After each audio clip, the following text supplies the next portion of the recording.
কুরুক্ষেত্রের যুদ্ধ শেষে চারিদিকে নীরবতা। মাঠে পড়ে আছে অসংখ্য ভাঙা রথ, অস্ত্র আর যোদ্ধাদের স্মৃতি। হস্তিনাপুরের রাজসিংহাসনে বসেছেন যুধিষ্ঠির, কিন্তু তার মনে শান্তি নেই, কারণ তার মনে একটাই কথা, আমি মহাপাপী। কেন আমি এত পাপ করলাম? তাই তিনি ভগবান শ্রীকৃষ্ণকে জিজ্ঞাসা করলেন, একজন রাজার ধর্ম কী? ন্যায় বিচার কাকে বলে? প্রজাদের রক্ষার জন্য রাজার কি কর্তব্য? সত্য এবং দয়ার গুরুত্ব কী? তখন ভগবান শ্রীকৃষ্ণ বললেন, তোমার এই সমস্ত প্রশ্নের উত্তর পেতে হলে তোমাকে যেতে হবে সেই কুরুক্ষেত্রের মাঠে। সেখানে শরশয্যায় শুয়ে আছে পিতামহ ভীষ্ম। তখন হস্তিনাপুরে রাজা যুধিষ্ঠির, তার ভাইয়েরা এবং স্বয়ং ভগবান শ্রীকৃষ্ণ শেষবারের মতো দেখতে এলেন পিতামহ ভীষ্মকে। তিনি এখনও মৃত্যুকে গ্রহণ করেননি, কারণ তিনি ইচ্ছামৃত্যুর বর পেয়েছিলেন। এই বর তিনি পেয়েছিলেন তার পিতা শান্তনুর কাছ থেকে। তিনি দুটি জিনিসের জন্য এখনও প্রাণত্যাগ করেননি। প্রথমত, তিনি ভগবান শ্রীকৃষ্ণের দর্শনের অপেক্ষায় ছিলেন, এবং দ্বিতীয়ত তিনি মৃত্যুর উত্তম সময় সূর্যের উত্তরায়ণ কালের অপেক্ষা করছিলেন। যখন সবাই সেখানে পৌঁছলেন, তখন দেখা গেল অসংখ্য ঋষি মুনিগণ, মহাজ্ঞানীগণরা সেখানে উপস্থিত রয়েছেন আগে থেকেই। তাদের মধ্যে ছিলেন দেবর্ষি নারদজি, মহামুনি ব্যাসদেবজি এবং পরশুরাম আদি প্রধান প্রধান মুনি ঋষিগণেরাও। তীরের বিছানায় শুয়ে ভীষ্ম শান্তভাবে ছিলেন। তিনি বললেন, হে রাজা যুধিষ্ঠির, এই পৃথিবীতে যা ঘটে সবই ঈশ্বরের পরিকল্পনা অনুযায়ী। তিনি রাজধর্ম, ন্যায় বিচার, প্রজাদের রক্ষা, সত্য এবং দয়ার গুরুত্ব, এসব বিষয়ে তিনি বিস্তারিত বর্ণনা করলেন। তিনি বললেন, একজন রাজা শুধু শক্তিশালী হলেই হবে না, তাকে হতে হবে ধর্মপরায়ণ এবং করুণাময়। রাজধর্মের শিক্ষা দিতে গিয়ে তিনি বললেন, রাজা হলো প্রজাদের রক্ষক। একজন সত্যিকারের রাজা নিজের সুখের জন্য রাজ্য শাসন করেন না, তিনি শাসন করেন প্রজাদের রক্ষা এবং কল্যাণের জন্য। তিনি যুধিষ্ঠিরকে বললেন, প্রজাদের নিরাপত্তা নিশ্চিত করা রাজার প্রথম কাজ। দুর্বল এবং দরিদ্র মানুষের পাশে দাঁড়ানো রাজার দায়িত্ব। অন্যায় এবং অত্যাচার বন্ধ করা রাজার কর্তব্য। রাজা যদি প্রজাদের রক্ষা না করেন, তবে সেই রাজত্ব দীর্ঘস্থায়ী হয় না। ধর্মের উপর রাজ্য পরিচালনা করা উচিত। ভীষ্মদেব বললেন, রাজা কখনো নিজের ইচ্ছা বা লোভ অনুযায়ী রাজ্য চালাতে পারেন না। রাজাকে সব সিদ্ধান্ত নিতে হবে ধর্ম এবং ন্যায়ের ভিত্তিতে। তিনি বললেন, সত্যকে সবসময় রক্ষা করতে হবে, বিচার করতে হবে নিরপেক্ষভাবে। বন্ধু এবং আত্মীয় হলেও অন্যায় করলে তাকে শাস্তি দিতে হবে। এটাই হলো রাজধর্মের মূল। আর প্রজাদের সুখেই হলো রাজার সুখ। তিনি বললেন, একজন রাজা তখনই সফল হন যখন তার রাজ্যের মানুষ সুখে থাকে।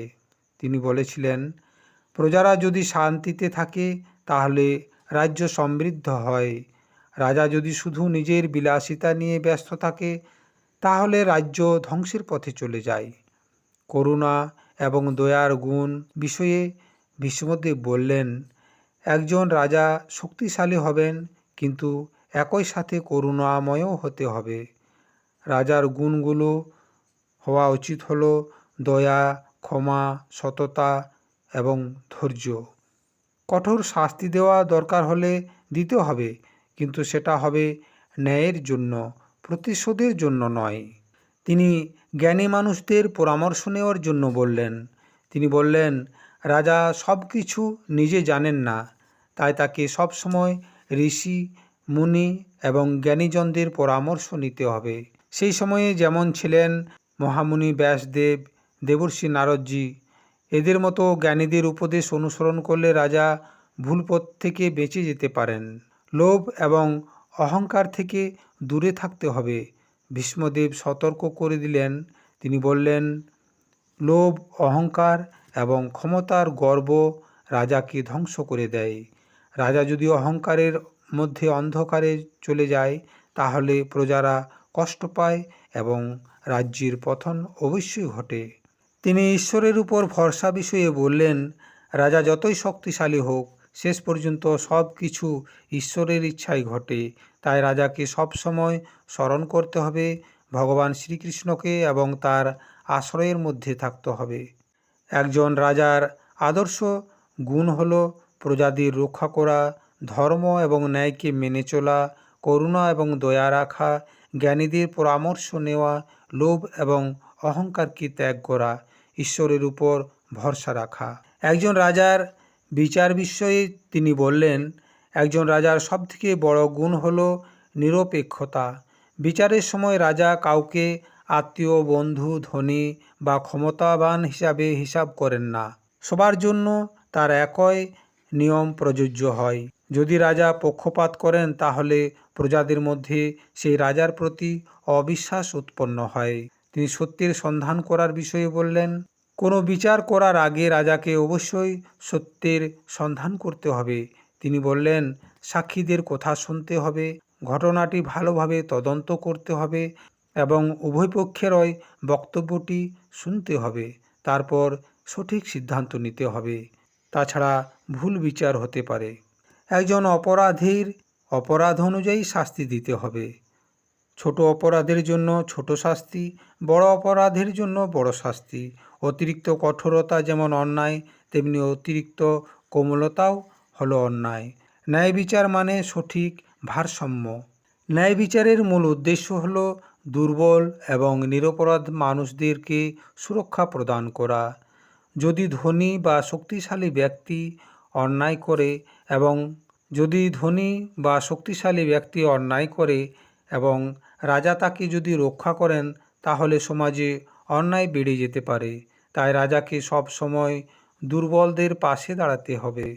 একটি সুস্থ রাজ্যের জন্য সবচেয়ে গুরুত্বপূর্ণ বিষয় হলো আইনের শাসন ব্যবস্থা করা। রাজা নিজেও আইনের মধ্যে থাকবেন। যদি রাজা নিজেই আইন ভঙ্গ করেন তাহলে প্রজারা আর সেই আইনকে মানবে না। বিচার করার সময় রাজাকে কঠোর হতে হবে, কিন্তু তার হৃদয়ে দয়া এবং করুণা অবশ্যই থাকতে হবে। যদি কেউ ভুল করে কিন্তু অনুতপ্ত হয় তাহলে তাকে সংশোধনের সুযোগ দেওয়া উচিত। এইভাবে সমাজে শান্তি বজায় থাকে। রাজা যখন বিচার করেন তখন তার মনে রাখতে হবে যে তিনি আসলে ঈশ্বরের প্রতিনিধি। তাই তাকে সবসময় স্মরণ করতে হবে ভগবান শ্রীকৃষ্ণকে এবং সত্যের পথে থাকতে হবে। একজন রাজার ন্যায় বিচারের যে মূলনীতি তা হলো বিচার হবে নিরপেক্ষ, সত্য যাচাই করে সিদ্ধান্ত নেওয়া, অপরাধ অনুযায়ী শাস্তি দেওয়া, দুর্বল মানুষদেরকে সুরক্ষা প্রদান করা, আইনের শাসন প্রতিষ্ঠা করা, করুণা এবং ন্যায়ের সমন্বয় করা আর ঈশ্বরের স্মরণ করে বিচার করা। একজন সত্যিকারের রাজা তার প্রজাদের সন্তানের মতো মনে করেন। রাজা প্রজাদের পিতার মতো। যেমন একজন পিতা নিজের সন্তানের জন্য নিরাপত্তা, শিক্ষা এবং সুখ আদির জন্য চিন্তিত থাকেন, তেমনি রাজাকেও প্রজাদের কল্যাণের জন্য সবসময় চিন্তা করতে হবে। রাজা যদি প্রজাদের ভালোবাসেন তাহলে প্রজারাও রাজাকে শ্রদ্ধা এবং সমর্থন করবেন।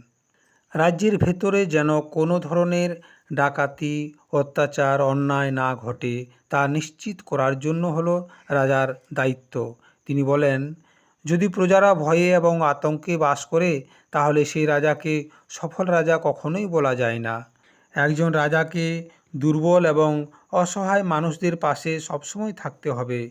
সমাজে অনেক মানুষ আছে যারা দুর্বল, দরিদ্র, অসুস্থ, বৃদ্ধ, অনাথ। একজন আদর্শ রাজা তাদের পাশে দাঁড়াবেন এবং তাদের রক্ষা করবেন, কারণ সমাজের শক্তি বোঝা যায় দুর্বল মানুষের অবস্থার মাধ্যমে। শুধু নিরাপত্তা দিলেই হবে না, রাজাকে প্রজাদের সুখ এবং সমৃদ্ধির জন্য কাজ করতে হবে, যেমন কৃষি এবং বাণিজ্যের উন্নতি, ন্যায় কর ব্যবস্থা, প্রজাদের জীবিকা নিশ্চিত করা। যদি মানুষ সুখে থাকে তাহলে রাজ্যও সমৃদ্ধ হয়। একজন রাজাকে প্রজাদের কথা শুনতে হবে। কখনোই সে অহংকারের অন্ধকারে থাকতে পারে না। তাকে সবসময় প্রজাদের সমস্যার কথা শুনতে হবে। যদি কোনো প্রজা কষ্ট পায় বা অন্যায়ের শিকার হয়, তাহলে রাজা তার সমস্যার সমাধান করবেন। প্রজাদের রক্ষা শুধু অস্ত্র বা সেনাবাহিনীর মাধ্যমে নয়, বরং ধর্ম, ন্যায় এবং সৎ শাসনের মাধ্যমে প্রকৃত নিরাপত্তা আসে। যখন রাজা ন্যায়পরায়ণ হয়, তখন সমাজে শান্তি এবং শৃঙ্খলা বজায় থাকে। ভীষ্মদেব বললেন, রাজা যতই শক্তিশালী হোক, প্রকৃত রক্ষা আসে ঈশ্বরের কৃপা থেকে। তাই রাজাকে সবসময় স্মরণ করতে হবে ভগবান শ্রীকৃষ্ণকে এবং তার আশ্রয়ে তাকে থাকতে হবে। তখন রাজ্য সত্যিকারের শান্তি এবং সমৃদ্ধি লাভ করে। তিনি বললেন, একজন রাজাকে সত্য এবং দয়ার উপরে অবশ্যই গুরুত্ব দিতে হবে। সত্য মানুষের চরিত্রের ভিত্তি। সত্য এমন একটি গুণ যার উপর মানুষের চরিত্র দাঁড়িয়ে থাকে। যদি একজন রাজা বা মানুষ সত্য থেকে বিচ্যুত হয়, তাহলে সমাজে অবিশ্বাস সৃষ্টি হয়, অন্যায় বৃদ্ধি পায়, শাসন ব্যবস্থা দুর্বল হয়ে যায়। তাই তিনি যুধিষ্ঠিরকে বললেন যে একজন শাসকের সবচেয়ে বড় শক্তি হল সত্যবাদিতা। সত্য সমাজে ন্যায় প্রতিষ্ঠা করে। ন্যায় বিচার প্রতিষ্ঠার মূল ভিত্তি হল সত্য। যদি বিচার সত্যের উপর প্রতিষ্ঠিত না হয়, তাহলে তা কখনো প্রকৃত ন্যায় হতে পারে না। তাই রাজাকে সবসময় সত্য অনুসন্ধান করতে হবে এবং সেই অনুযায়ী সিদ্ধান্তও নিতে হবে। দয়া এমন একটি গুণ যা মানুষের হৃদয়কে কোমল এবং মহান করে। একজন রাজা যদি কঠোর হন, তাহলে মানুষ তাকে ভয় করে থাকে, কিন্তু যদি তিনি দয়ালু হন, তাহলে মানুষ তাকে ভালোবাসে। আর এই কারণে একজন শাসকের মধ্যে করুণা এবং সহানুভূতি থাকা অত্যন্ত গুরুত্বপূর্ণ। করুণা, দয়া এসব ছাড়া মানুষ নিষ্ঠুর হয়ে যায়। শুধু সত্য বা শুধু দয়াই যথেষ্ট নয়। একজন আদর্শ রাজার মধ্যে সত্য ও দয়ার সামঞ্জস্য থাকতে হবে। যেমন বিচার করার সময় সত্যকে অনুসরণ করতে হবে, কিন্তু শাস্তি দেওয়ার সময় দয়া এবং করুণার কথাও মনে রাখতে হবে। আর এই সামঞ্জস্যই একজন শাসককে মহান শাসক করে তোলে। ভীষ্মদেব বললেন, যখন একটি সমাজে মানুষ সত্যবাদী এবং দয়ালু হয়, তখন শান্তি, বিশ্বাস, সৌহার্দ্য বৃদ্ধি পায়। এই গুণগুলো একটি রাজ্যকে সমৃদ্ধ এবং শক্তিশালী গড়ে তোলে। সত্য এবং দয়া এমন গুণ যা ঈশ্বরের কাছে অত্যন্ত প্রিয়। যে ব্যক্তি এই গুণগুলো অনুসরণ করে, সে ধীরে ধীরে ঈশ্বরের নিকটবর্তী হয়। আর সেই কারণেই তিনি রাজা যুধিষ্ঠিরকে বললেন, সবসময় ভগবান শ্রীকৃষ্ণকে স্মরণ করতে হবে এবং তার পথে চলতে হবে। সত্য মানুষের চরিত্রের ভিত্তি। সত্য ন্যায় বিচার প্রতিষ্ঠা করে। দয়া মানুষের হৃদয়কে মহান করে। দুর্বল মানুষের প্রতি করুণা দেখানো উচিত। সত্য এবং দয়ার মধ্যে সামঞ্জস্য থাকার প্রয়োজন। এই গুণগুলো সমাজে শান্তি এবং সমৃদ্ধি আনে। সত্য এবং দয়া ঈশ্বরের প্রিয় গুণ। এরপর পিতামহ ভীষ্ম চারিদিকে একবার তাকালেন, আর তারপর তিনি নিজ দৃষ্টি স্থির করলেন ভগবান শ্রীকৃষ্ণের দিকে। তিনি স্মরণ করতে লাগলেন যুদ্ধের সেই মুহূর্ত, যখন শ্রীকৃষ্ণ নিজের প্রতিজ্ঞা ভেঙে রথের চাকা হাতে করে নিয়ে ছুটে এসেছিলেন। ভীষ্ম বললেন, সেই রূপই আমি চিরকাল স্মরণ করতে চাই। এই স্মরণে তার হৃদয় ভরে উঠল ভক্তিতে। শেষ মুহূর্তে ভীষ্ম তার সমস্ত মন এবং আত্মা সমর্পণ করলেন ভগবান শ্রীকৃষ্ণের কাছে। তিনি গভীর ধ্যানে প্রবেশ করলেন। ধীরে ধীরে শ্বাস থেমে গেল। সবাই বুঝতে পারল এক মহাপুরুষ পৃথিবী ছেড়ে চলে গেলেন, কিন্তু রেখে গেলেন ভক্তি, ধর্ম এবং ন্যায়ের অমূল্য শিক্ষা। ভীষ্মদেবের সেই উপদেশ আজও একটা দেশ, সমাজ বা ব্যক্তির জন্য অত্যন্ত প্রয়োজনীয়।